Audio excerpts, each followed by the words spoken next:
أعوذ بالله من الشيطان الرجيم بسم الله الرحمن الرحيم. Today we'll be following on from our previous discussion regarding the hippocampus and memories and decision making. So, as you can see on the screen, we'll be following from here. I have my actual hard book here, which I will be reading with. So,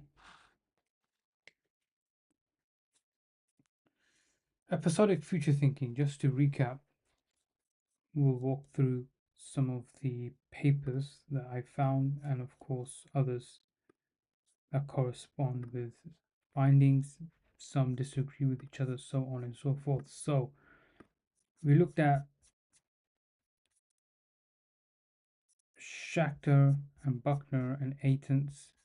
So, what we're going to do is just quickly recap through the abstractions of each paper. So, remembering the past to imagine the future, the prospective brain. So the idea here is to essentially keep the past in mind when thinking about the future. So before we can step into that realm of understanding how we think, why we think, and how we plan things, it's imperative that we at least get a grasp of where these crucial functions of our cortical regions are not only coming from, but what causes the more abstract things to happen.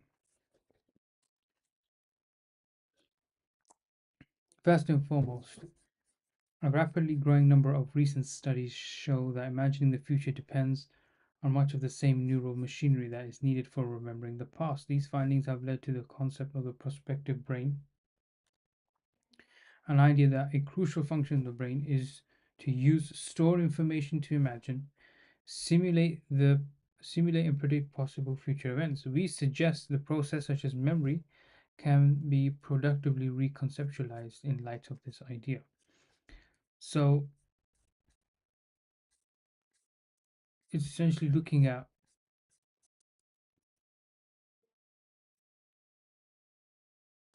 the neural machinery where the same process for thinking about the future is more or less the same when it comes to thinking about the past.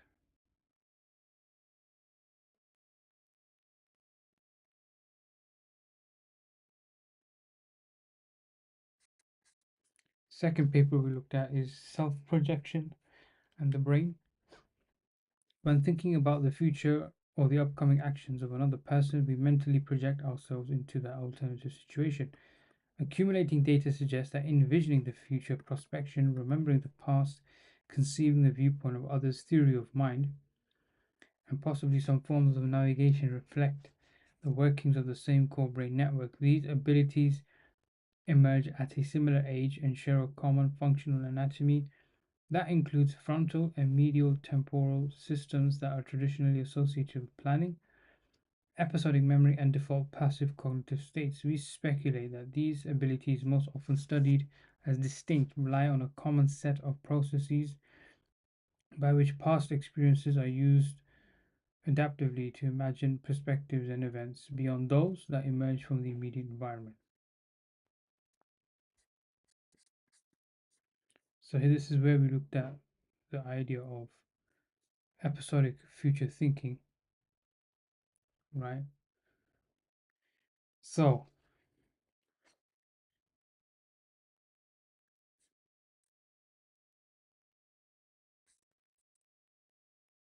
prospection and related concepts have been called, the contemporary concept of prospection, which is covered in this article, has emerged in diverse fields of psychology and neuroscience, including decision making, navigation, memory, social cognition, and animal cognition. The name given to the concept has varied.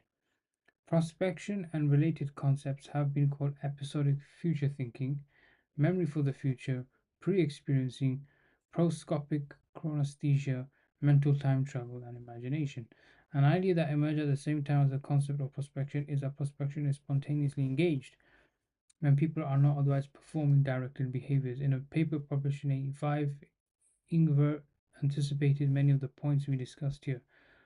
For more on the concept of prospection and related forms of projection, see references. Discussion from developmental and animal cognition perspectives can be found in Moore and Lemon and Roberts.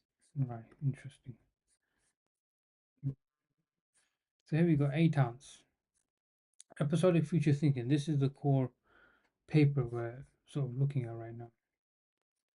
Actually, before I move forward.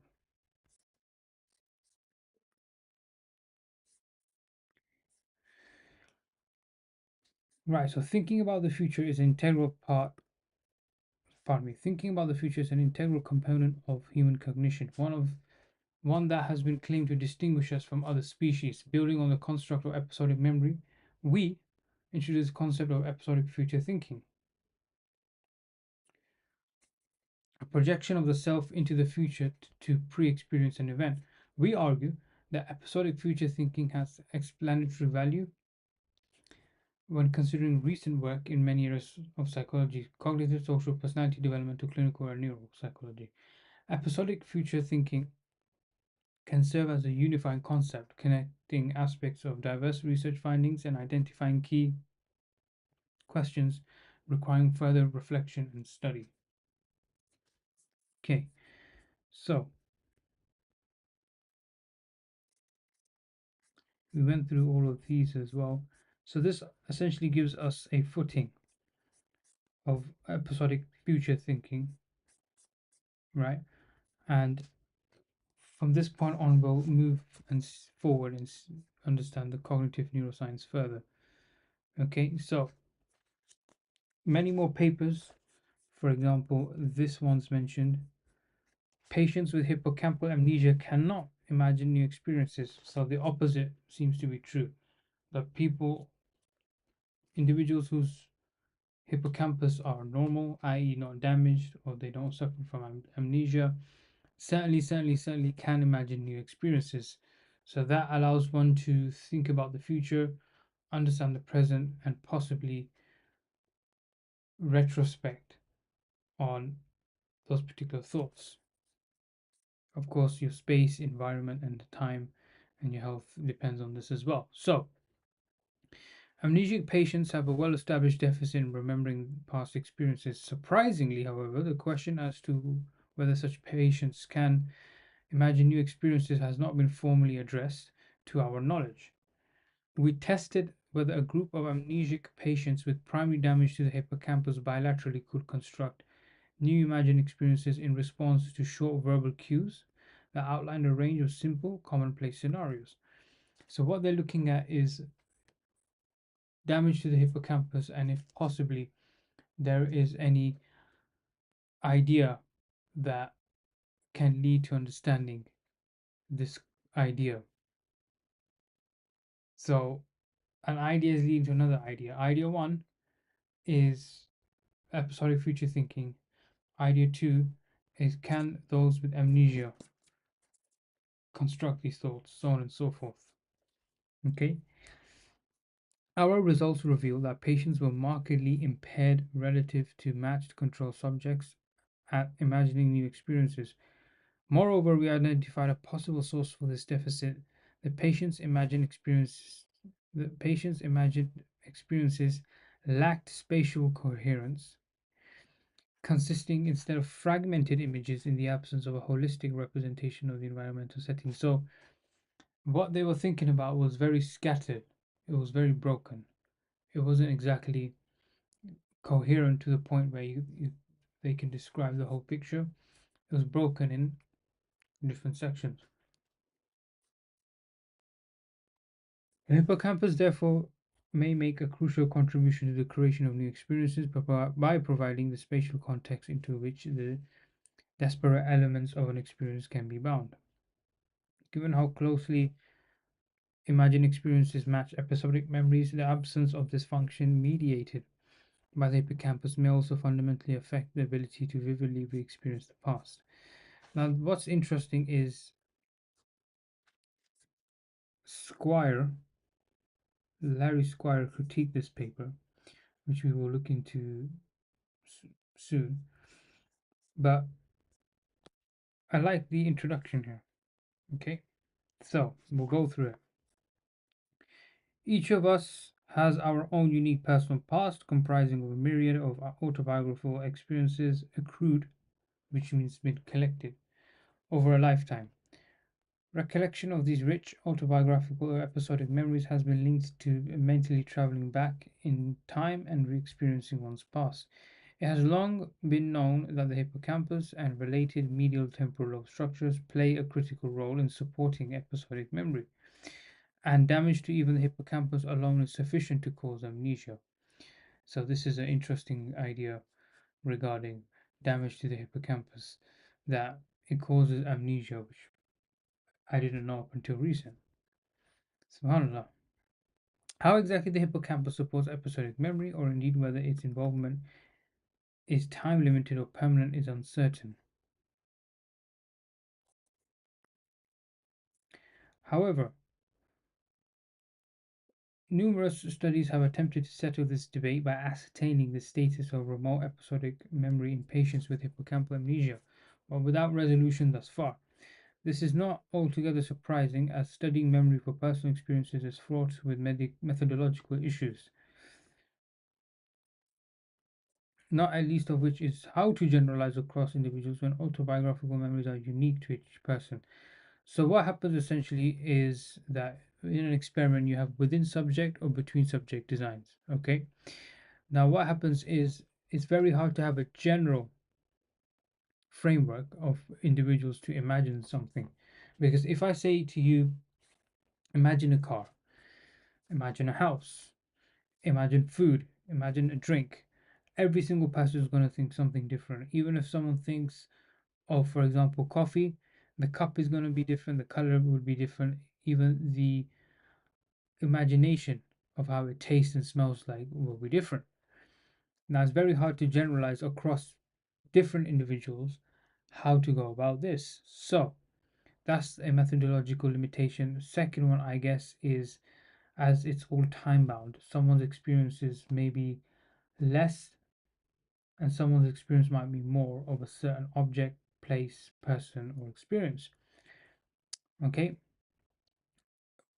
this issue seems to be the case with between subjects, which means between two groups, and within subjects, which means within a group and within another group. And you use ANOVA testing to understand all of this, and t-test and so on. So, we therefore sought to further our understanding of the role of the hippocampus in episodic memory by adopting a different approach. Okay, if patients with hippocampal damage are impaired at recollecting past events, sorry,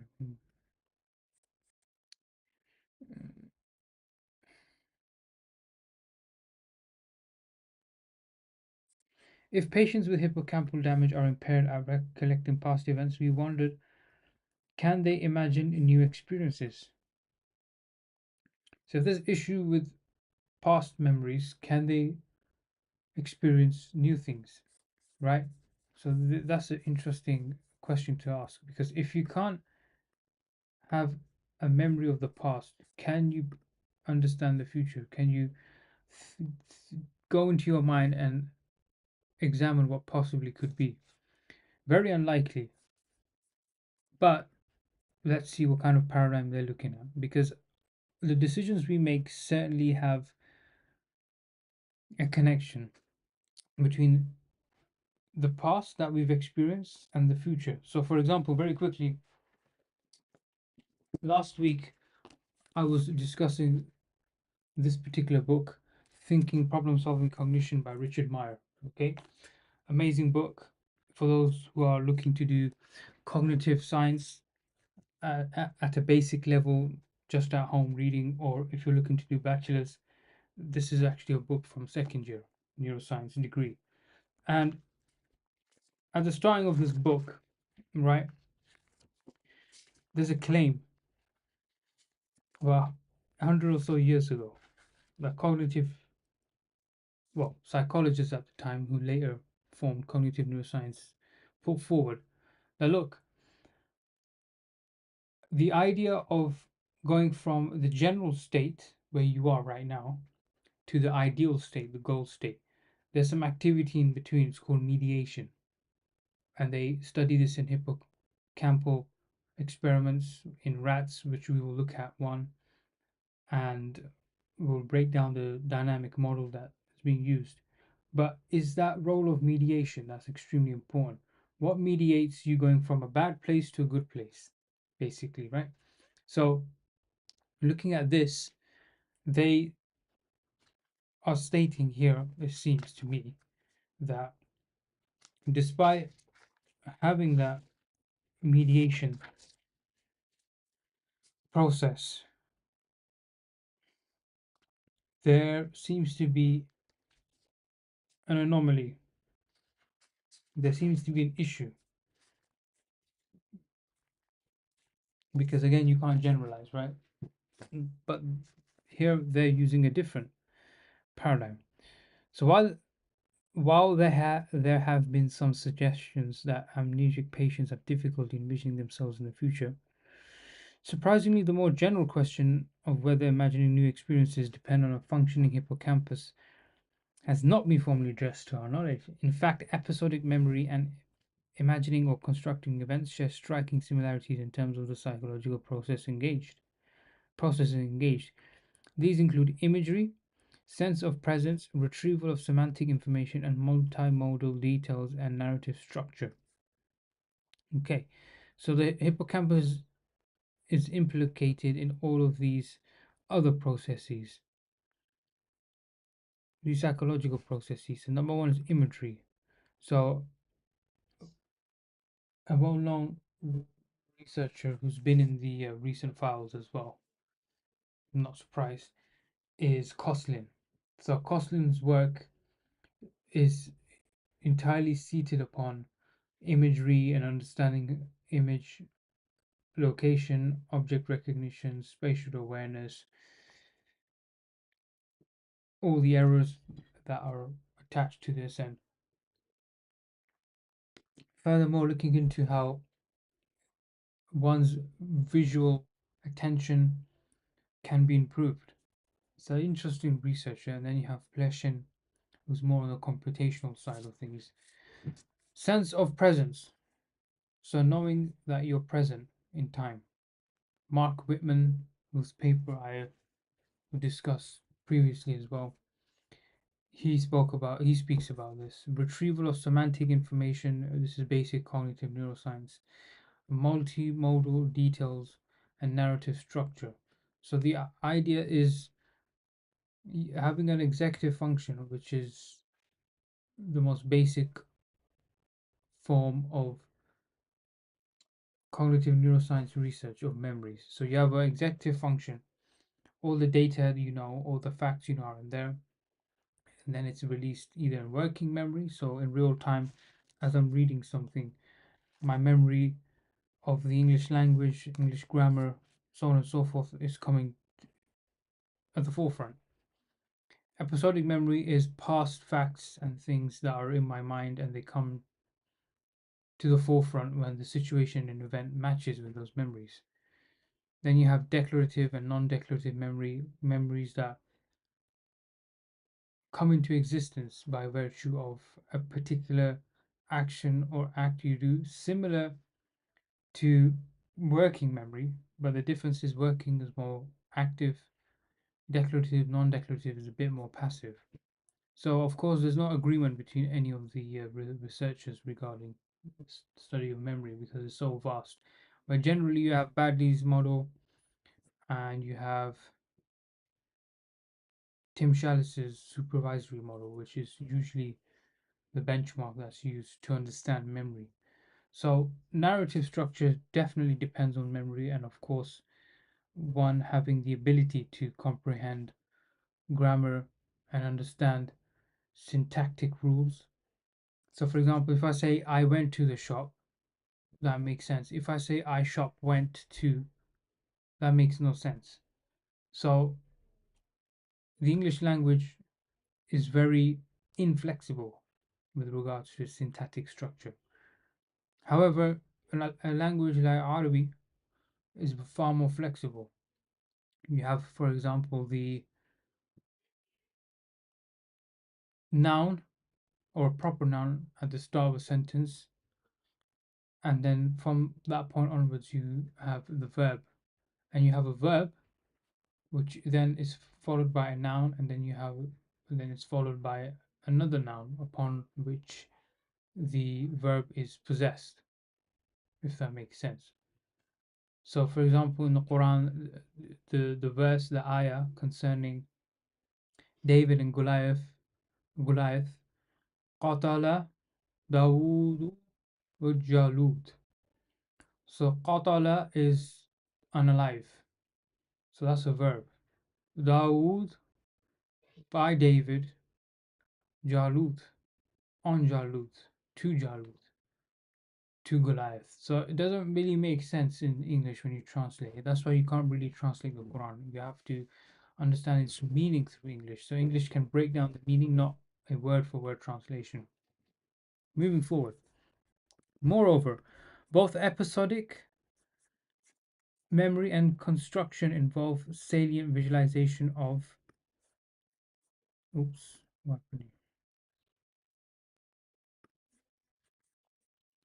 Involve salient visualization of an experience within a rich spatial setting or context, and therefore differ markedly from simple visual imagery. So, episodic memory and construction involve the salient, which means awoke or the most obvious, yet most noticeable visualization of an experience within a rich spatial setting or context. Let's say, for example, you're in a supermarket, there's a lot of imagery, there's a lot of things happening, and therefore differ markedly from simple visual imagery, example faces or single objects. Now, I wouldn't say a face is a simple object, but let's take, for example, this vessel, this jar, right? This is a simple object compared to an aisle in a supermarket, which is thought not to depend on the hippocampus. Constructions then have much in common with episodic memories, but have the advantage of being easier to systemize and experimentally manipulate. For example, all patients can be asked to construct the same fictitious situations, and the performance can be compared and contrasted more directly than would be possible in a standard episodic memory recall paradigm. Okay, this is an interesting angle. For example, all patients can be asked to construct the same fictitious situation, let's say running in the woods at night, and their performances can be compared and contrasted more directly than would be possible in a standard episodic memory recall program. Okay, so now they've made it very, very subjective and tailored for each situation rather than giving a standard type of situation, as in walking alone. No, you're adding more context. Walking alone in the woods at night with an axe or with a sword or something, right? This actually reminds me of the previous stream we did on the Wisconsin card sorting task. So we looked at that. We looked at Bishara's model of decision sensitivity and also the decision sensitivity and attentional sensitivity. These two things she picked out from this classical test, cognitive neuroscience test of memory, pardon me, working memory, attention, and able to problem solve and make decisions. However, Rick Cooper came along saying that, hang on a second, this is not only a case of competence, but it's also a case of performance. So, though the Wisconsin card sorting test, and it seems in this case as well, seems to be a performance test, it's not really a competence test. So, what does that mean? For example, if one was to solve a problem, a complex problem, let's say a business is about to go bankrupt and you need to bring in more cash flow, you need to convince investors to stay on board and not jump ship. That is a competence paradigm. Whereas a performance paradigm would be, okay, a business is going out of bit, is about to be bankrupt. Investors are there looking to jump ship. We need to raise money. We need to do X, Y, Z. Can you do this? Yes or no? That's performance. Yes, I can do it. No, I cannot. Competence is, again, loosely related to performance. Yes, I can. No, I can't. But competence, you're looking at strategy. You're looking at active skills. You're looking at passive ways of understanding the problem as well. If you have a lab and something goes wrong in your funding, for example, for your research, the active problem is, okay, I don't have money or I'm running out of money. The passive problem is, how do I make sure my postdocs, my researchers, if you have a business development team or a marketing team for your lab, how do they stay on course without losing any confidence? So that's a passive problem because that is, in a sense, building in the back and can possibly be at the forefront. The main issue is getting the money together. So we therefore tested, so this is what Hassabis did. We therefore tested a group of patients, only 5, with amnesia associated with bilateral hippocampal damage, and a group of matched controlled subjects could construct new imagined experiences in response to short verbal cues, which outlined a range of simple commonplace scenarios.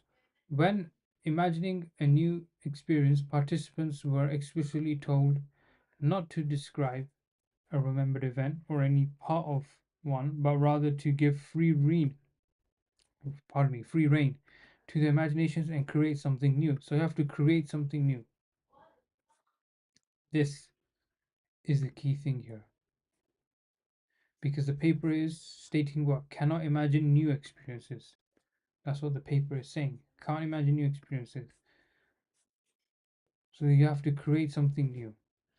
They were also encouraged to see the situation and setting in their mind's eye, as if they themselves were physically present, and to describe as many sensory and introspective details about the situation as they could.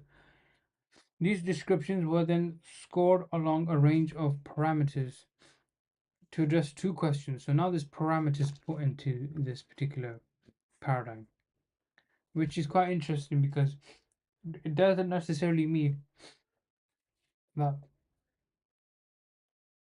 paradigm 1 works well as compared to paradigm 2.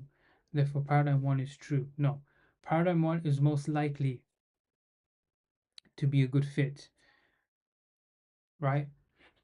And this is called, I actually read it earlier today. This is called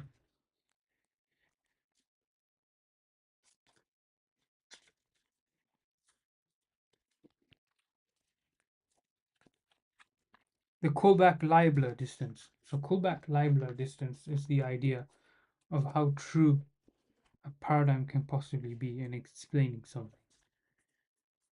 It's a bit of a complicated concept because you have to look at probabilities and statistical drift, so on and so forth. But anyway, number 1, is the hippocampus critical for imagining experiences, paralleling its vital role in recalling the past?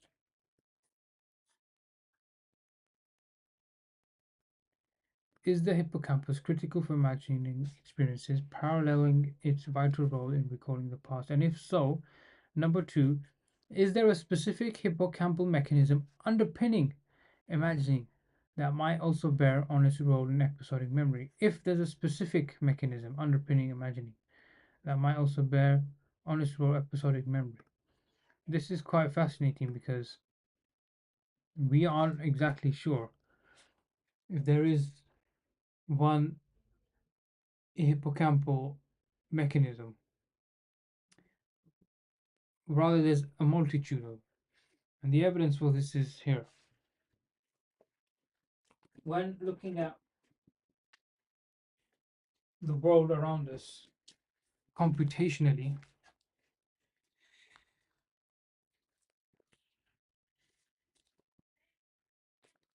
So let's put it up here.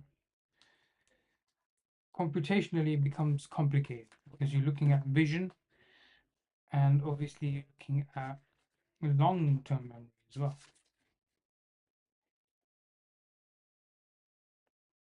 So look, here we go. Here's an image of hippocampal episodic vision.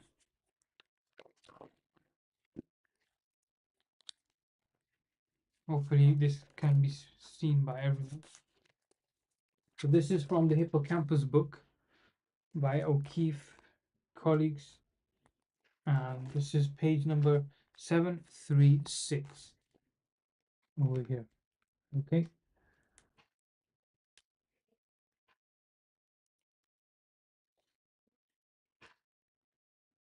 here you go, right there. So I'll go through the text. States hippocampal anatomy A and a computational model of hippocampal episodic memory function B. Numbers label synaptic connections mediating various functions of the model. Okay, so here, synapses of the preferent path fibers projecting from entorhinal cortex layer 2 to the dentite gyrus. Okay, undergoes sequential self-organization to form sparse, less overlapping representations of entorhinal activity patterns. Number 2, mossy fibers projecting from dentite gyrus to the region CA3 transfer dentite gyrus activity to CA3. From dentite, so from DG to CA3 transfer DG activity. Okay, I think that's a double print. Number 3,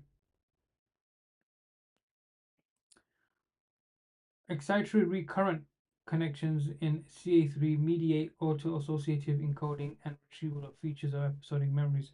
Schaffer's collaterals from CA3 to CA1 encode retrieve associations between CA3 activity and activity patterns induced by entorhinal input to region CA1. Number 5. 1, 2, 3, 4, 5. So now preferent path input to region CA1 undergoes self-organization, forming new representations of entorhinal cortex input for comparison recall from CA3. Number 6. Projections from CA1 to deep layers of the entorhinal cortex store associations between CA1 activity and entorhinal cortex activity. Deep layers, okay, allowing representation in CA1 to activate the associated patterns in the entorhinal cortex. Number 7, output from CA1 to the medial septum regulates cholinergic modulation. Okay. Cholinergic modulation from the medial septum sets appropriate dynamics for encoding hippocampus. Right, and all of this, and interestingly, this was done by McLellan as well. This is interesting to learn because McLellan, we saw in our previous stream as well, McLellan talks about another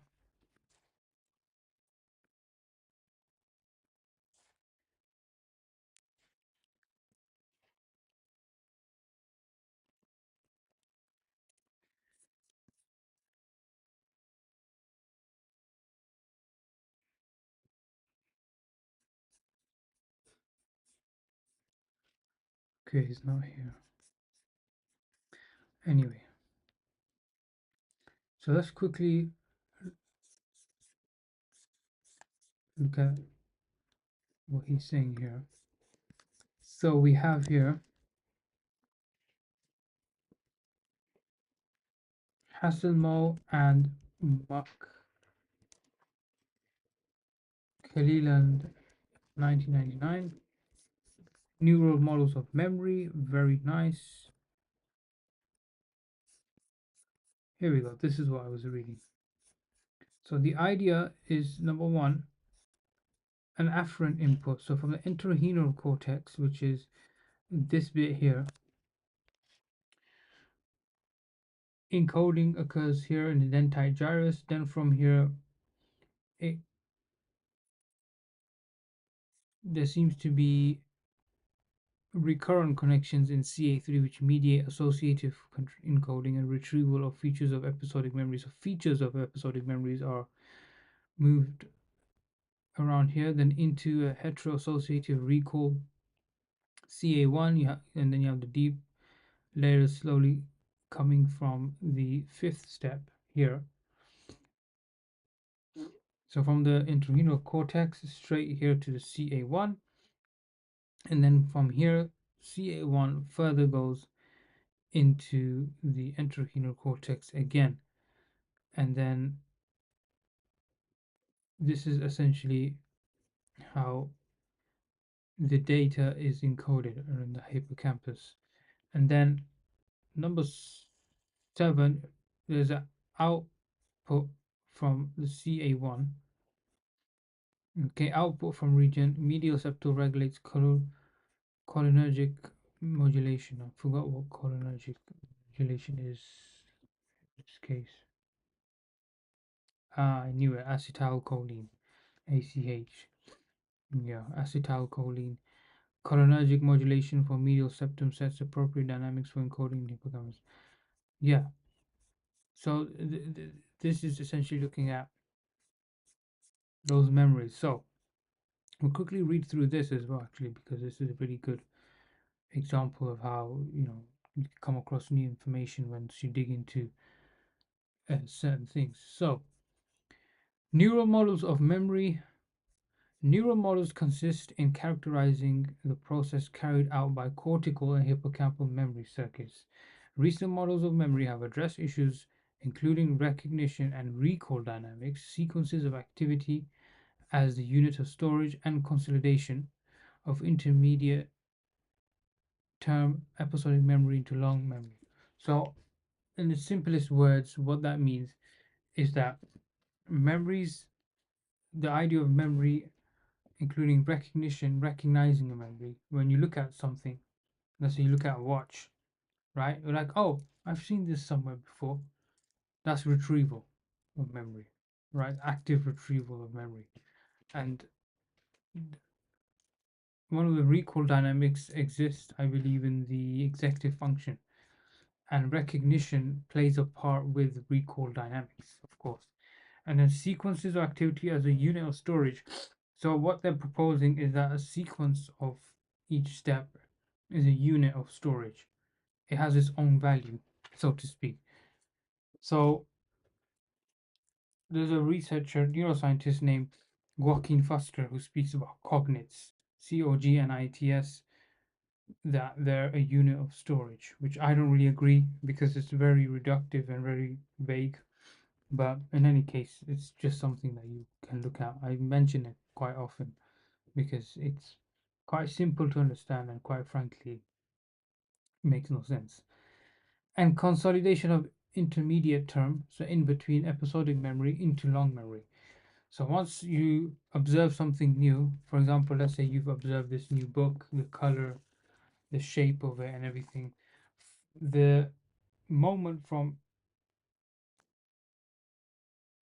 the moment from your the moment your mind absorbs this type of information, okay, and from an episodic memory becomes a long-term memory. So now whenever you walk about, go here and there, and you see this book in someone's bookshelf or you see it somewhere, you're like, oh, I remember seeing this in Mind Matter Meaning Street. That's pretty interesting. And then things go from that point onwards. So that's how it essentially looks like. And so this was a breakdown of the computation. This is a computational angle of the breakdown of that particular process. So often enough, I sometimes get confused between the CA1 and CA3 functions because in my mind, I'm thinking about the trisynaptic circuit, which I'll very quickly discuss, well, mention here, and then we'll go back to what we were doing. So The synaptic circuit is a relay of synaptic transmission in the hippocampus. The trisynaptic circuit is a neural circuit in the hippocampus made up of three major groups. Cell groups: granule cells, dendrite gyrus, which we spoke about, pyramidal neurons, which is layers, deep layers, which is mentioned in that paper regarding CA in the CA1 area, and CA3 and CA1. So the idea is this. Here we go. So hopefully you can understand my confusion here. I think this is a paper from 2008, 9. Hmm.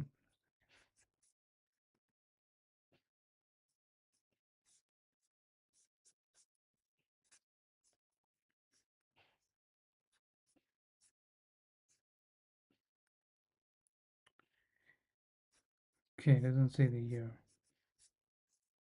Anyway, so look, this is the trisynaptic circuit. So this is what I get confusing at times, but it's okay. So look, input from entorhinal cortex, preferent path, what we spoke about, deep mossy, the mossy fibers connecting deep layers in CA1, 3, CA1, and then you have all these layers, alveus, orient, pyramidal, radiatum, lacunosa moleculare, and then hippocampal is the output. So then this then forward goes this all this data that's stored goes on to the memory, the idea of memory. So this is a completely different paper about the neuronic nature, pardon me, the endocrinology of this, I believe. Synaptic connectivity hippocampus, excitation and hypersynchrony and adult rapid hippocampus. Yeah, so they're studying activity, which is fine. Still relevant to what we're discussing. Anyway, so going back here. Oops. Right. So results. I'm not going to go into the stats here. This is something anyone's interested can go into it. But what I found fascinating is a researcher named Squire replied saying that this is all nonsense. No, but he didn't say it's all nonsensical, but in a nice way, he said this doesn't make any sense. None of this is true. So, before we look into that, there's two things we have to, first of all, get out of this paper. Number one is the final findings. So let's look at that.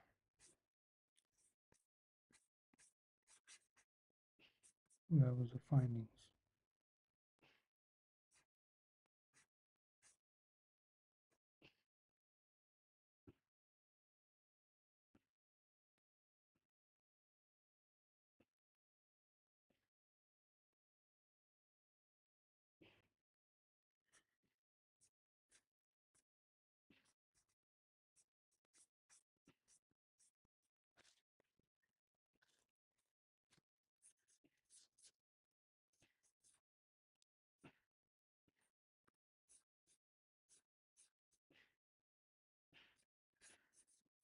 Pretty sure I read it here.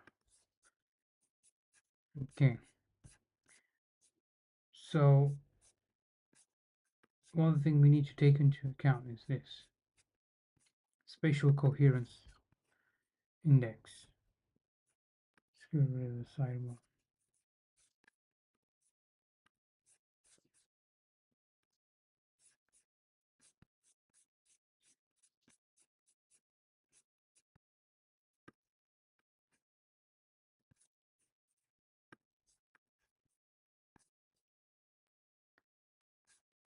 Right. So the spatial coherence index is a measure of the contiguousness, which means something that is going on and on and on, continuous, and spatial integrity of the imagined scene. After each scenario, participants were presented with a set of statements, each providing possible qualitative description of the imagined experience. They were instructed to indicate which statement they felt accurately described their construction. They were free to identify as many or as few as they thought appropriate. The spatial coherence index was then derived from the statements identified. Some of the statements indicated that aspects of the scene were integrated. Example, I could see the whole scene in my mind's eye. Okay, so the idea of space in thinking about the future, pardon me, in terms of imagining and creating new scenarios, is what they're taking into account, which is, yeah, I agree, is a new angle, is something that was not done at that time. Whereas others indicated that aspects of the scene were fragmented. Example given, it was a collection of separate images. Participants were blind to the purpose of the statements and indeed the concept of coherence. Compared with controls, feedback from the patients indicated that their imagined experiences were fragmentary and lacking in coherence. Although the spatial coherence index encompasses a range of concepts to ensure that the patient feedback was reliable, we performed a correlation analysis between the spatial coherence scores and the data from the spatial reference content category, the most closely related although narrow objective measure. A strong trend was observed, which, although not significant, indicates that it is likely that something concrete and real was captured by the derived spatial coherence measure. Notably, when performing the spatial coherence task, several of the patients identified fragmentation as a relative sorry, fragmentation as a relevant difficulty with the task at hand, but also pertinent, relevant within the situation to their memory problems in general. Hmm.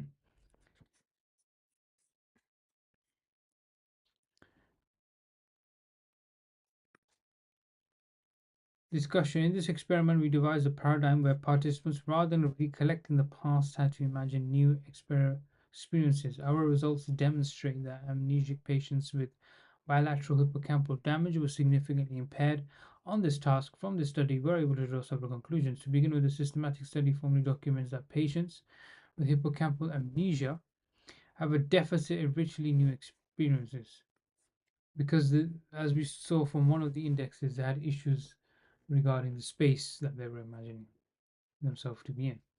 Second, in revealing this, we show that the role of hippocampus extends beyond reliving past experiences, encompassing not only imagined plausible self-relevant future events, but also more generally the construction of fictitious experiences. So fictitious experiences, hippocampus plays a role, not just the past. Third, this again ties into episodic future thinking because in a sense it's fictional. Oh, I am definitely gonna buy that yacht. I'm definitely gonna go for Hajj. I'm gonna visit this person. I'm gonna speak to this person. I'm gonna go here. I'm gonna wear this, do that. It's all fiction at the moment. Third, our finding offer some insight into a mechanism whose absence could underpin all of these deficits. Third, our findings offer some insight into a mechanism whose absence could underpin all of these deficits. The patient's imagined experiences were strikingly deficient in spatial coherence, resulting in their constructions being fragmented and lacking in richness. The hippocampus, therefore, may make a critical contribution to the creation of new experiences by providing spatial context or environmental setting in which details are bound. So now there seems to be, ironically, in one's creation a limit, which is the limit to where space is appropriate enough for that imagination to occur and in the environmental setting in which all these details are to be included in, if that makes sense. So you can't just imagine a vast forest and you're running endlessly. There has to be apparently an end to it. And within that forest, the details, the trees, the animals, the ground, the lake, possibly a valley, possibly the mountains, so on and so forth. There has to be some type of situation where these details are not compensating necessarily, but aligned with the space that you're imagining this new fiction in your head, right? According to the authors, Given how closely imagined experiences match episodic memories, the absence of this function mediated by the hippocampus may fundamentally affect the ability to re experience or reconstruct past events. Given how closely imagined experiences match episodic memories, the absence of this function mediated by hippocampus may fundamentally affect the ability to re-experience or reconstruct past events. So yeah, they're just it's a conclusive sentence of what they're looking at really. So yeah, interesting paper here.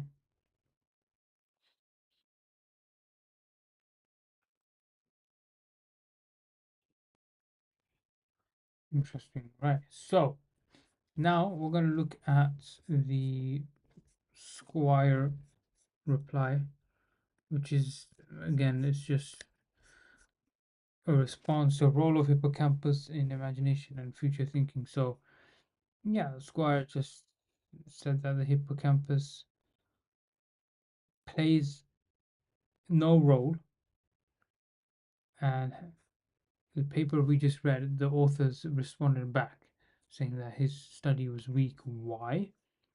Because of the two things I mentioned at the end. Number one is the spatial coherence index, right? And the second aspect is allowing the individual to imagine, but within the bounds that exist when it comes to the spatial existence and the details within the said spatial existence. So, yeah, it's an example that science is never true. It's a case of paradigm A is more likely than paradigm B. Study A is stronger than study B. So it's not really factual per se. So, yeah, that's that. And I have the other one here, which I can share. Where is it gone? Should be here. Reddish, reddish, reddish. Here we go. So, this was a very difficult paper I was looking at. Difficult, not theoretically, but the mathematics of it was something that took me time to learn. But I'll explain it in very simple terms. Moment.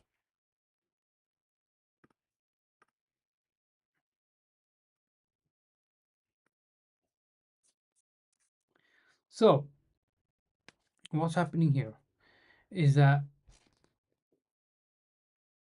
the researchers found in the CA3 portion of the hippocampus that when it comes to a mouse in a T maze, in a T-based decision task, they found that encoding transiently encode in, the enco- transiently encoding. So what that means within different moments of time and with different movements, okay, there was encoding happening at a decision point for the animal. So in this case, the rat. So what's a T-based, excuse me, decision task? I'll quickly show where it is here.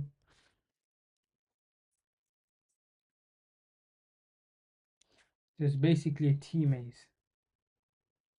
In fact, they have it here. So I'm gonna open it separately. So it's a bit.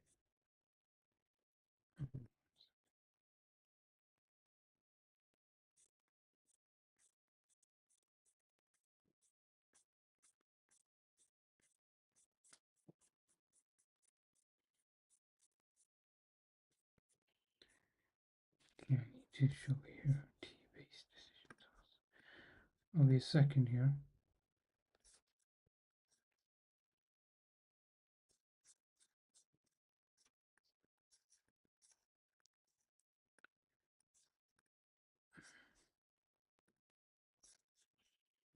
So it's like this. For example, you have a starting point, okay, and then after that you have to move left or right. You make a decision, and then those decisions are recorded, and then it's calculated between which time the encoding occurred, how frequent was this decision made, was there a delay whereby the reward was given earlier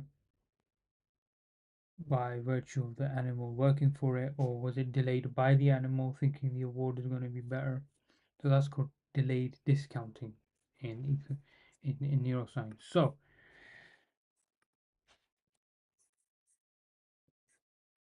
going back here, which I read. So neural ensembles were recorded from a CA3 region of rats running on a T-based decision task. Examination of neural representation of space at fast timescales revealed a transient but repeatable phenomenon as rats made a decision, which was the location reconstructed from the neural ensemble swept forward, first down one path and then the other. Estimated representations were coherent and preferentially swept ahead of the animal rather than behind the animal, implying it represented future possibilities rather than recently traveled paths. Similar phenomena important occurred at other important decisions, such as in recovery from an error. Local field potentials from these sites contained pronounced theta and gamma frequencies. So these are airwaves that the brain releases, but more specifically, they're looking at the hippocampal brain waves, but no sharp frequencies. Forward shifted spatial representation were influenced by task demands and experience. These data suggest that the hippocampus does not represent space as a passive computation, but rather hippocampal spatial processing is an active process, likely regulated by cognitive mechanisms. So as we open up this stream with that, there seems to be new a similar, almost same mechanism for thinking about the future and remembering the past. And also we looked at just before this that the space coherence index is extremely important in understanding how, in the case of humans, how they can imagine and recreate a new experience in their mind. And that is obviously entitled within the confines of the space of that imagination and the details within said imagery in their mind. So that's interesting to know here. So now, slowly, we're going to go a bit more deeper into understanding these mechanisms and these systems. So, we'll quickly run through the introduction and then we're going to look at the mathematics. Okay, and all of this, by the way, I'm still trying to get my head around myself. I'm not going to pretend I know what's going on here. So,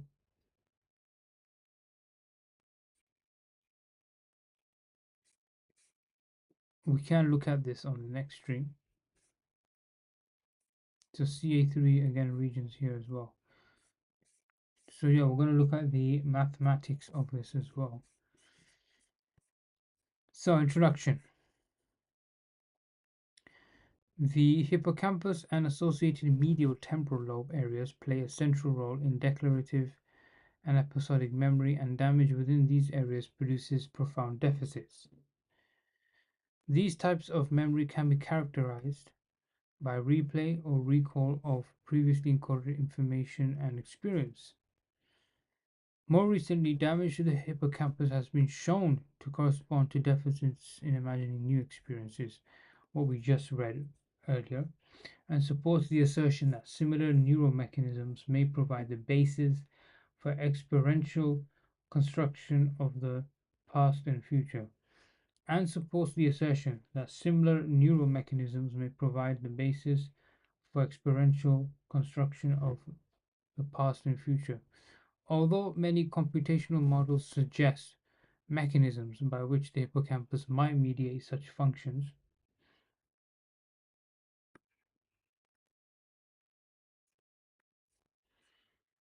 direct observation of the neurophysiological mechanism underlying such functions have been limited. So McNaughton, Morris, Reddish, Howard, Jensen, Lissman. Okay. Among the clearest observations linking behavior, memory, and medial temporal lobe neurophysiology has been the hippocampal place cell, which was a revolutionary finding in neuroscience. O'Keefe and Nadel's work from 1978. In fact, O'Keefe won the fraudulent Nobel Prize for it as well. Place cells display high levels of spatial selectivity, primarily firing within a small area called a place field. This is again basic neuroscience within a small area called a place field.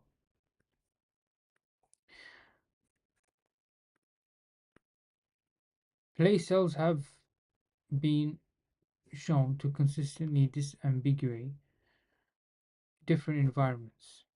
However, these analyses examined neural activity at long time scales. Place cells have been shown to consistently disambiguate different environments. However, these analyses examined neural activity at long time scales and do not qualitatively match the short temporal specificity that characterizes declarative or episodic memory as defined by human studies. However, these analyses examined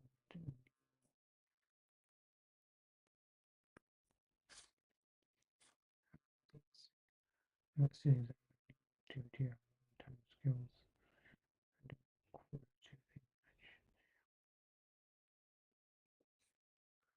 Okay, so this was so other analysis looked at minute by minute, so they're looking at larger time scales rather rather than the shorter time rather than the short time frames, so like seconds, milliseconds. Short temporal specificity that characterizes declarative or episodic memory as defined by human studies. Okay, the use of declarative or episodic memory as exemplified by route planning. Yeah, require much less time than physical instantiation of these solutions, on the order of fractions of seconds to seconds rather than minutes. So you have fractions of seconds.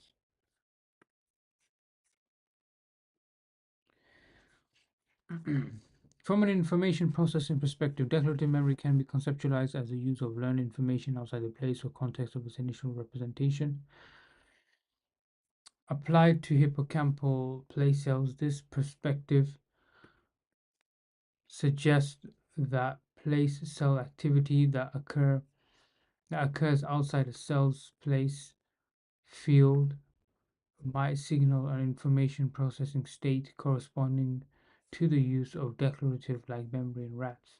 Such place field activity has been observed to show a replay of recent experience at fast time scales during sharp wave ripple complexes occurring during task performance.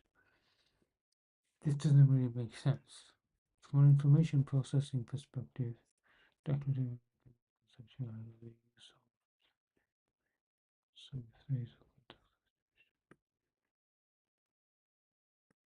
okay. Applied to hippocampal plate cells, this perspective suggests that plate cell activity that occurs outside a cell's. This perspective suggests that plate cell activity that occurs outside a place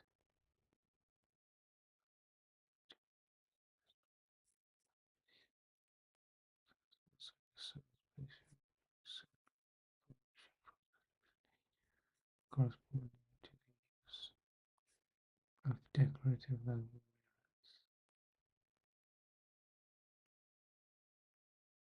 Such place field activity has been observed to show a replay of recent experience.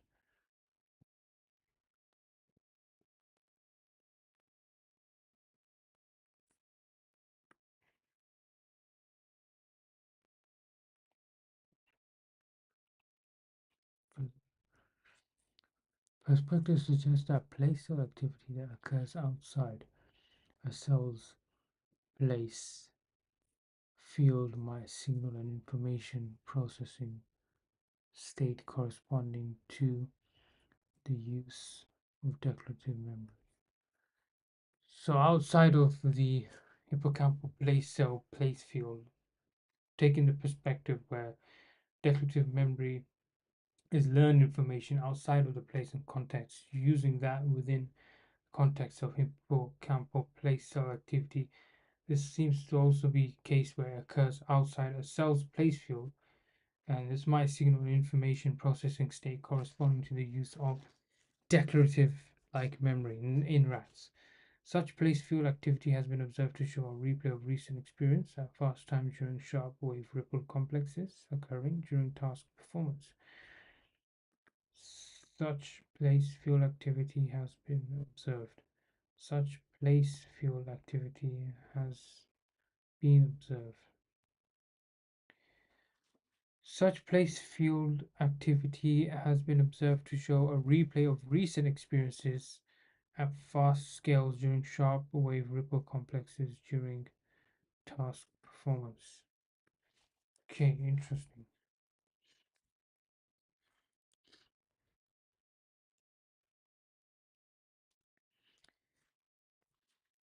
So, this is what we're looking at here. It's the hippocampal research. Let's fix this.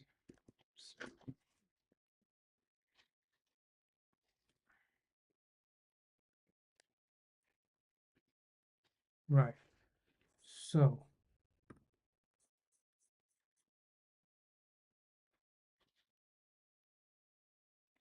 declarative memory can be conceptualized as the use of learned information outside the place or context of its initial representation. Applied to hippocampal place cells, this perspective suggests that place cell activity that occurs outside a cell's place field might signal information processing state corresponding to the use of declarative like memory in rats. Such place fields Such place field activity has been observed to show a replay of recent experience at fast timescales during sharp wave ripple complexes occurring. Okay, so sharp wave and during slow wave sleep after task performance. Place cells have also been observed to change firing probabilities quickly in relation to theta rhythm, showing fast dynamics in spatial representation that flow from slightly behind the animal to slightly forward of the animal within a theta cycle. Place cells observed to change firing probabilities quickly in relation to theta fast dynamics in spatial representation that flow slightly behind the animal to slightly forward theta cycle. Cells been observed to change firing probabilities quickly in relation to theta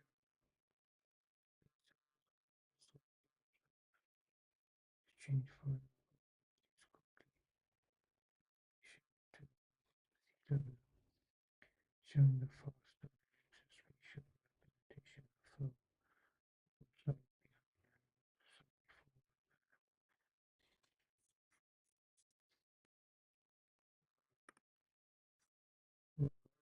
Phase precession.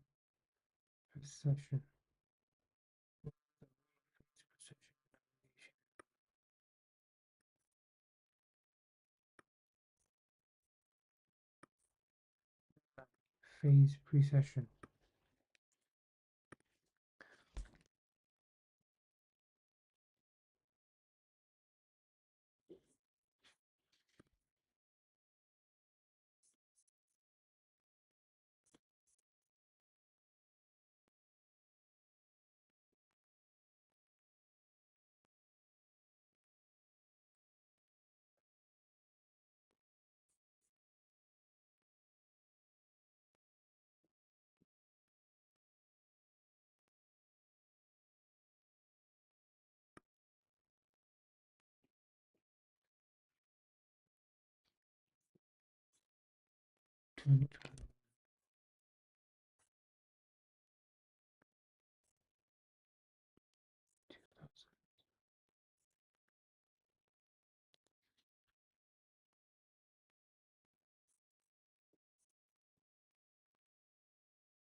So,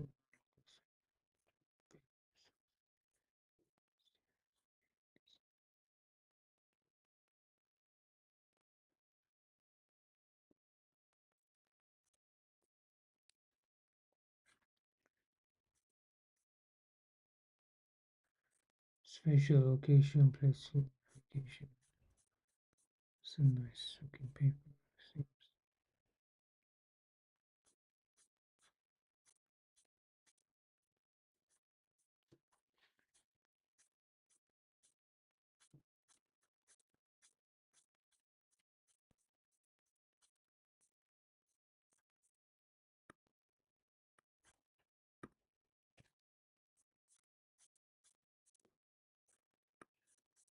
Okay. Phase precession, precession, precession, precession, Precession. precession.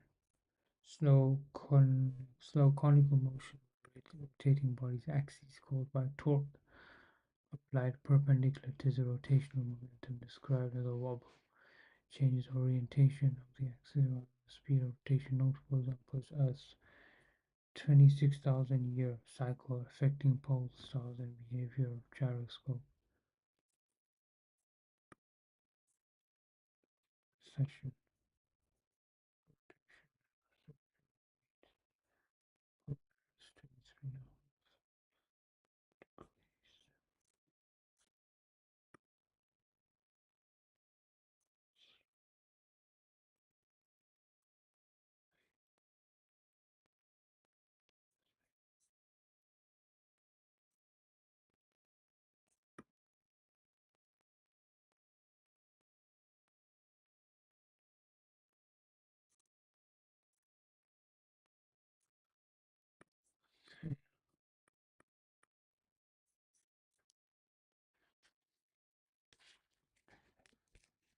Oof. Heavy stuff. Alhamdulillah. Right, so let's go back here.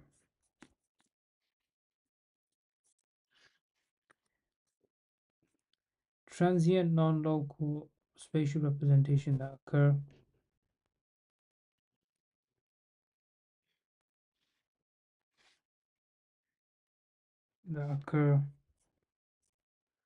transient non-local spatial representation that occur during task performance might allow the consideration of potential alternatives and might be indicative of a trajectory planning process.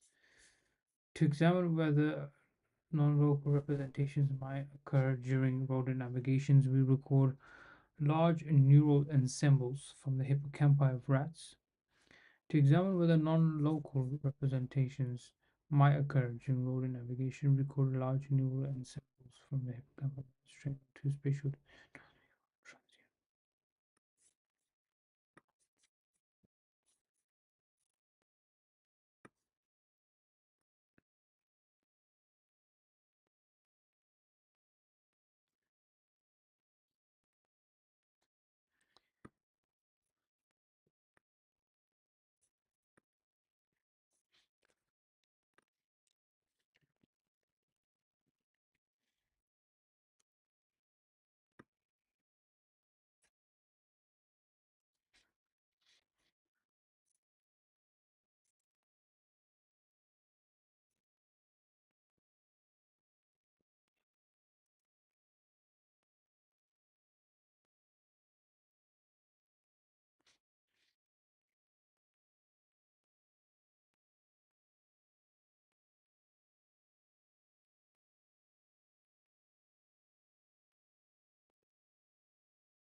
Wow. So theta sweeps during hip during movement, the hippocampus generates sweeps of activity that start at the current location and project ahead of the animal, effectively looking into the future path.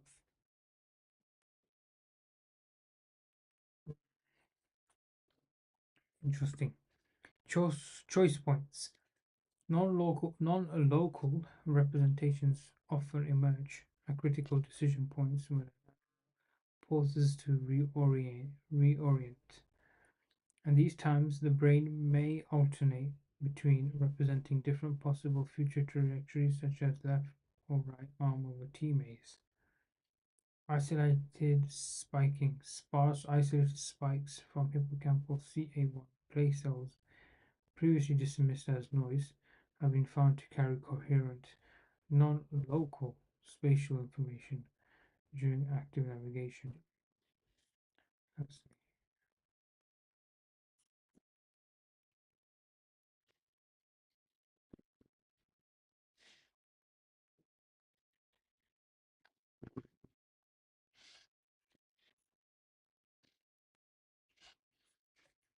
Neural bases and correlation. Cortical become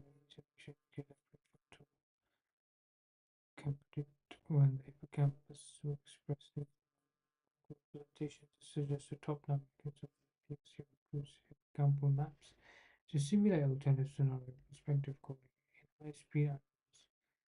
Like bats, CA1 neurons encode spatial information meters away from the present position, spanning both future and past locations to maintain a continuous flow of representation.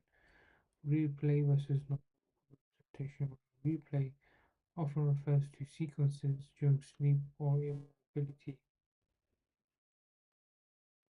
Replay often refers to sequences during sleep or transient non-local representation occur during active behavior, with to evaluate goals or correct errors.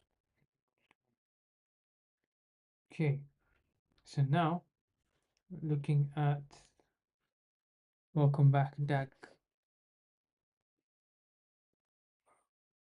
Mararek. Hopefully I said that correctly. And also on YouTube. So what's really interesting is we open the stream again, talking about how planning for the future has same neural mechanisms for looking into the future.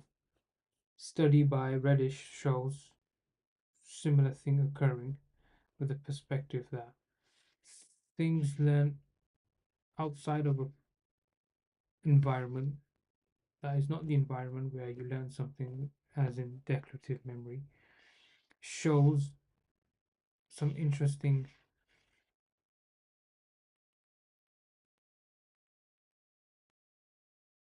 findings when it comes to neuronal firing. Okay, so what I found here was theta sweeps. This concept is quite fascinating, right? So theta sweeps during movement, hippocampus generates sweeps activity, start of activity, and start of a location, project ahead of the animal, effectively looking in the future.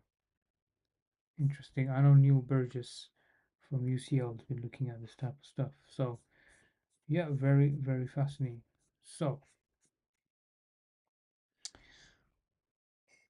I'm gonna finish up with Reddish's work. And so yeah,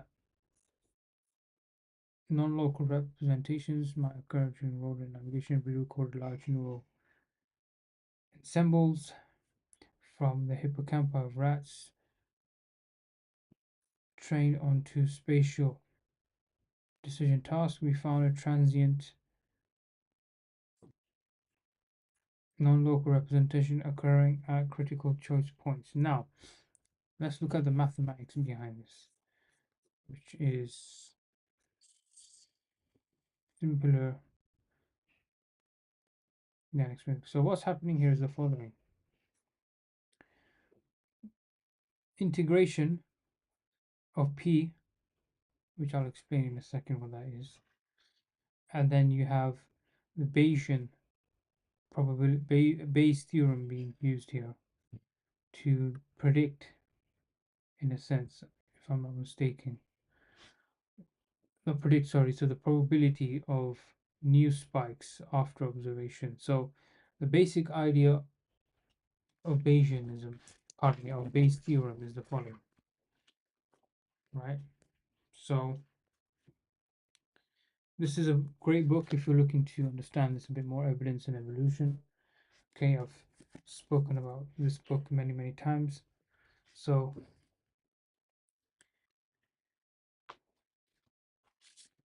sorry to hear that, bro. Sorry to hear you failed in your stats exams. If you need help, give me a DM, bro. Right, so very, very simply speaking, Bayes' theorem is the idea that what is that the probability before observation and probability after observation are will always be distinct. They will always be different, right? So, here's an example.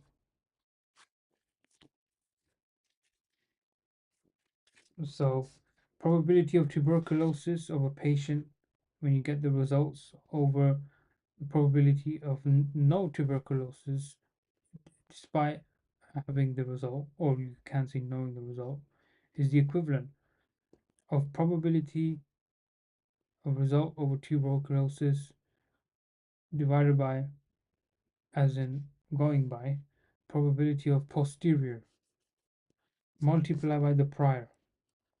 So you have posterior, which means after, prior, before. Okay. So in its simplest, in a more simpler terms, what that means,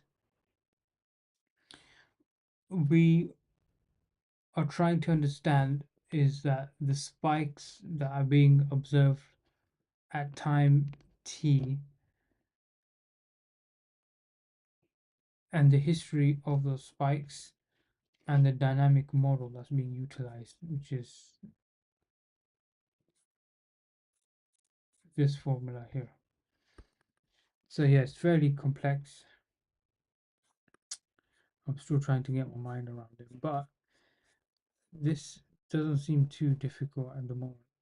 So it's x in the direction of time t over time before, and then probability of x time before over s, which is the s is the spike, yeah, before, over derivative changes in the x time before. What's the plan for the life? We are just talking about hippocampal firings and memories. So yeah, this particular equation is fairly complex because in order to understand this, I have to understand how all of this came to be.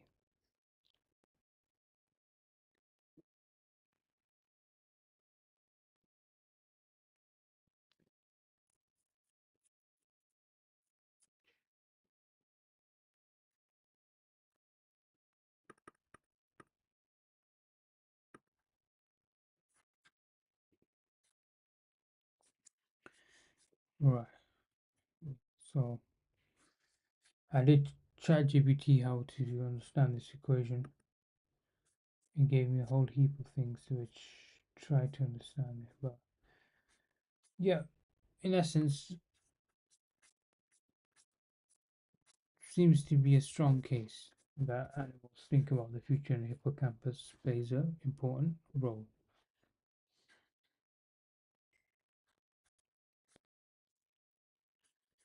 The conclusion, let's just wrap it up with a conclusion here.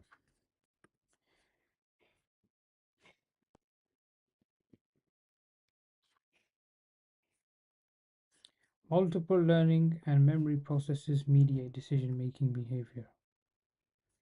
Multiple learning and memory processes mediate decision-making behavior. Systems can be characterized by training between flexible, fast, computationally costly planning system and an inflexible, slow learning, computationally efficient cache system. Planning system that system allows an animal planning system allows to flexibly compute outcomes resulting from variable task contingencies.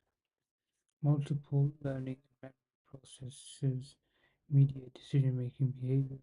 The primary distinction between these learning and memory systems can be characterized by a trade-off between flexible, fast-learning, computationally costly planning system and an inflexible, slow-learning, computationally efficient cache system.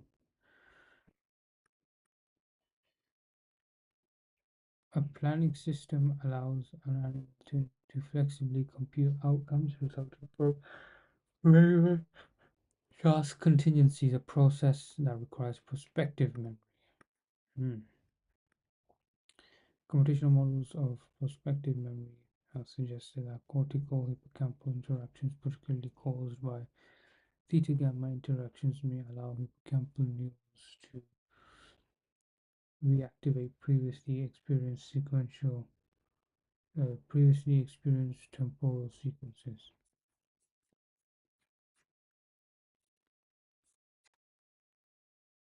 These similarities between these models and the observation of forward shift in neural representations and their coincidence with theta gamma rhythms at the choice of points suggest that hippocampus may provide prospective memory signals to downstream evaluation and decision making modules. Okay, well, we'll go back to Regis' book, okay, and just gear up for the next session we're going to have, inshallah. So,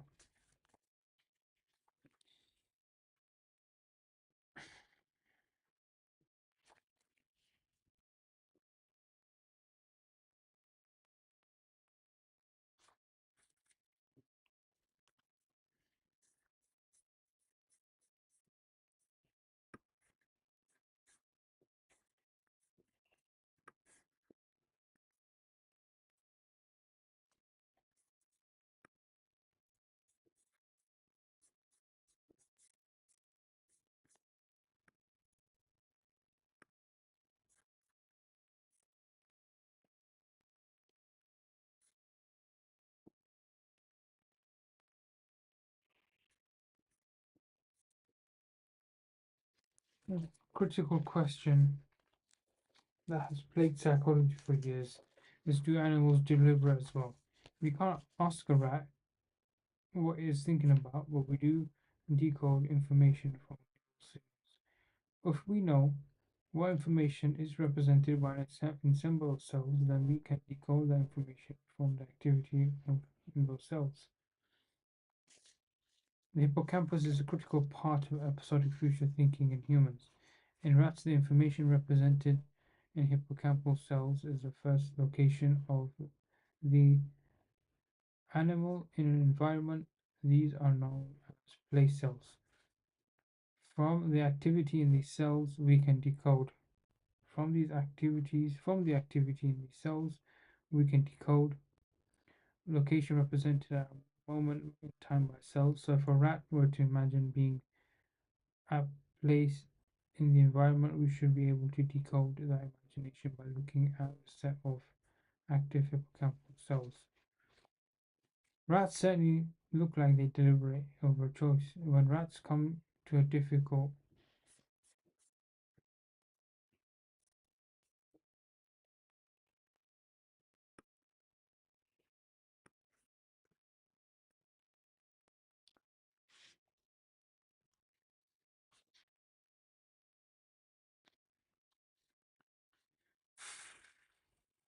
certainly look like they deliberate rats come to a difficult change choice, say a T intersection, they sometimes pause, turn first one way and then the other. When this behavior is observed by student gentry, they call it vicarious trial and error.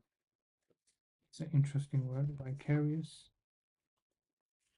trial and error, because they thought that the rat was vicariously trying out the possibilities, just as my friend imagined himself his two future jobs to try to decide between them. The rat was imagining himself taking two choices. These ideas were further developed by Tolman in the 30s and 40s, who showed that these vicarious trial and error processes occurred when we ourselves would deliberate over choice, and argued explicitly that the animals were representing future consciously.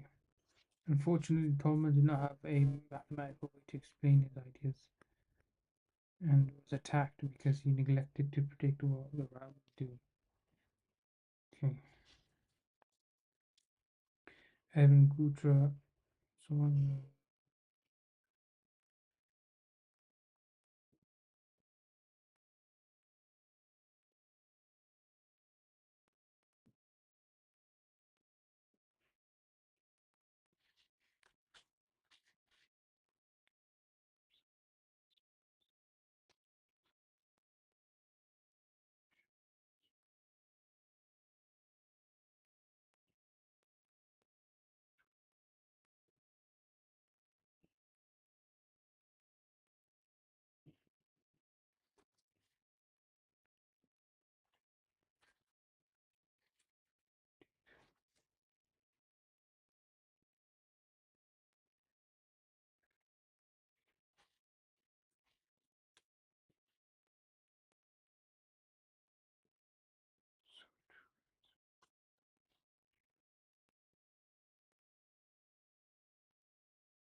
Okay, interesting. So, what his paper was, we just saw that.